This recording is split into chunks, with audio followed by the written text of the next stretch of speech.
Hey everyone, it's Brent, Central Arkansas. I'm going to do a raised bed garden update.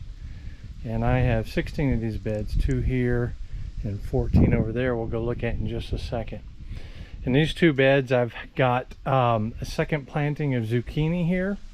The first breeding that I put in here I wasn't happy with, so I got a second plant runner-up that is planted now, and it looks much better. Unfortunately, it doesn't have the nice silver streaks in it like I like, but anyway, it looks very prolific.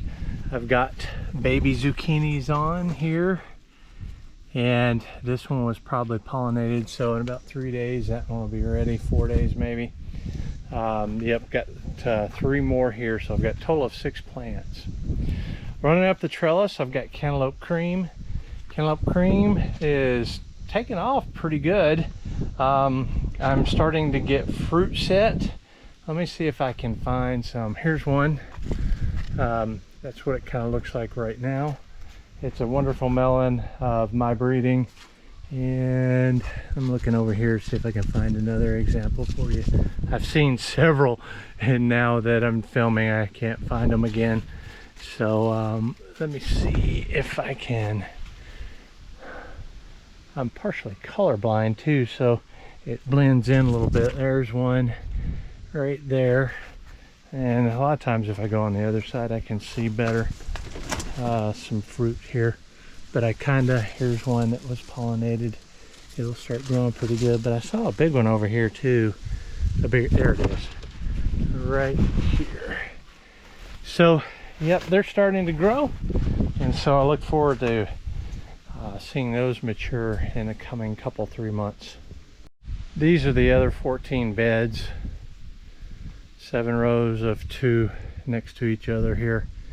And I'm going to start on the left hand side. This is the one I'm least happy with, I guess, these 2 beds. These are honey gold butternut, and I'm not seeing examples I like. See this squatty little one here, so I won't continue with that one. This one I like, but the plant died, so it's not going to have mature seed. I've got one that's growing up and over here, and what I like about this one is the longer neck.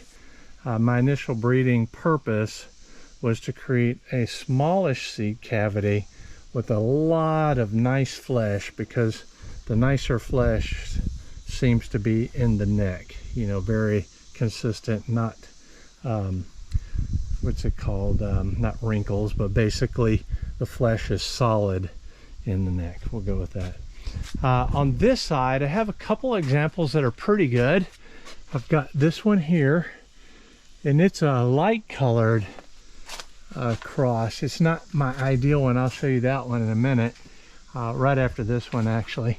But it's got the neck, so it's not about appearance, it's about taste. But yeah, I kind of do like appearance too. So the longer necks are preferable, but it doesn't have to. It's more about taste and a good amount of flesh. This one is a bad example, so that one's going to be cold. Here's one like you probably the same one as these up here, and it is not started turning yet. So also in this bed I've got 2 corbello peppers, and I'm leaving these going. I need to ship these off. That one's bad, dang it. It doesn't take too long after they turn ripe to start going bad and soft. See, like it's getting wrinkled here. This is ideally perfect right here, and the one above it too. This one over here is bad already. This plant over here is not, I'm not happy with that plant, but I'll show you in a second. I've got more of these planted for a bigger selection. Also on these beds I've got 2 royal purple eggplant, and it's doing something weird. I don't know if it's just getting exhausted.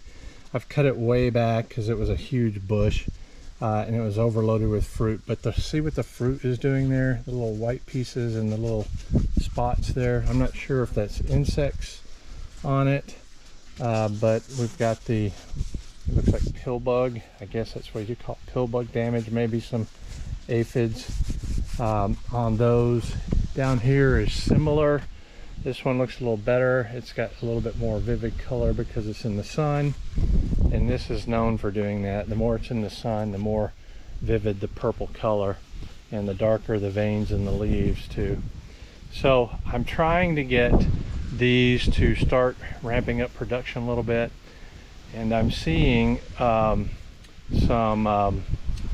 oh, what's those bugs little called, striped beetles, little cucumber beetles over a lot of things. I don't like spraying, but it looks like I'm gonna have to, and when I do, probably tomorrow, it'll be the second time only for the season, so it's fine. Okay, let's go up here and look at the other butternuts. I was just talking about those. And these two beds, I've got winter squash. One is the butternut, the same that you saw back there, honey gold, and over there is my kabocha, unnamed. But in these, I'm really impressed with a couple different lines. I've got two wonderful looking ones here. The parent that I prefer for taste is a darker at this stage, so I'm really hoping this one pans out. I've had some leaking. I don't know if it's bugs penetrating, but I can feel it's really sticky, so there's a lot of sugars in it. So this one and this one are the same particular plant, along with this one back here. You got to follow the vines. Also on this, there's a plant that's got a solitary, there might be another one, but I only see this one. But look how long that neck is. They're pretty consistent all the way up, and a very small seed cavity. That's probably not going to pan out, but I like the look of it so far. If I can create a butternut that does that with a small seed cavity, because I don't need 150 seed every time, and a whole lot of meat, that's what I'm really liking. It's a little bit darker than the other parent, but it's not as dark as the one I just showed you. Coming off of this plant here, there's also two that look traditional, and this looks like the original honey gold cross that I made, the hybrid or F1 first generation. And so this one is also, it tasted really good before, so this one's also a potential keeper. So I've got two, possibly three on this particular bed right here. Going over to the kabachas. The kabachas, they look like they're getting exhausted, but man, they're pumping out these little beasts right here. And these little winter squash are fantastic. These little kabachas, look, they got here and here and here, here, and they're going up and over. Now they're starting to show signs of stress because we've been over 100, and well, we've been in the above 95 and into the 107 at one point, but we've been really hot for a real long time. Today we got a little bit of a break. It's only going to get a high of 89, so it feels great out here right now. Let's talk about my yellow summer. This is a variety I call Madison's Cross. If you follow me at all, you've heard me talk about this for many years. Anyway, I told you I was going to grow these vertical, and I have. And let me squat here so you can see I've got two in this bed here. That one's not up because it's a seed squash on it, and I didn't want to mess with it and break it off. So that one I left down. It's still trying to produce babies, which is a little uncommon. Usually when they put a seed squash on like that one, they quit producing above because they feel like they're doing their job and propagating itself. So over there I've got three more, and they're growing up, and they look like they're doing pretty darn good. This one didn't get pollinated, nor did this one, but we've got one here that did, and that's got a seed squash on it too. And over here we've got one that got pollinated, and here's a mature one. The squash bugs, there's not a lot of them, but I have seen some. And if you know what I've taught, here's one of them cucumber beetles. So anyway, yeah, if you've heard me talk about this, the squash bugs don't really like this one compared to others. Masson's Cross, so I call it squash bug resistant. And I had mentioned that I've never seen a squash vine borer take out a Masson's Cross, and I shouldn't open my mouth, because this year I had 12 of these plants and something took them out overnight, 3 of them. So I lost 3 of 12 to probably the squash vine borer. So it's not squash vine borer resistant necessarily. Here's 2 more of Masson's Cross here, and there were a couple more over here that I took out because I don't need that many, and I replanted some things in this bed here. Those are my tomatoes. These particular, I put 3 paste in, the next generation. They were over here, and I saved the seed from the one I preferred, and I planted 3 here. And since we're on that, we'll go to these beds right here. Before I go to those other beds here, I'm going to talk about these because it leads into the others. This particular bed had Italian Sweet. At one point I had called them Italian Stallion. I can't get used to that name, so I went back to Italian Sweet for the time being. And it's got a lot of nice peppers on it. You see the production there. Tastes better than a bell pepper to me. Turns a bright orange when ready. Nice thick walls. Excellent for stuffing. Excellent for just eating right off the plant. It's just excellent all the way around. Great bell pepper sub. Here, I need to get some of these out. And that's how easy it is to weed. You just grab them and it pulls right out. Over here in this bed, continuing on, I've got 1 Corbello pepper here. I got a red fruit here. This one isn't the ideal plant that I like. Here's another red fruit here, but it's got pretty good sweetness to it. This is another Italian Sweet. I just put a bigger cage on it because I really like this particular plant, and it was just getting crammed in these smaller cages like this one. So I put one that was about twice the diameter here to let it kind of sprawl out so I can continue to get peppers. So this one is an Italian Sweet.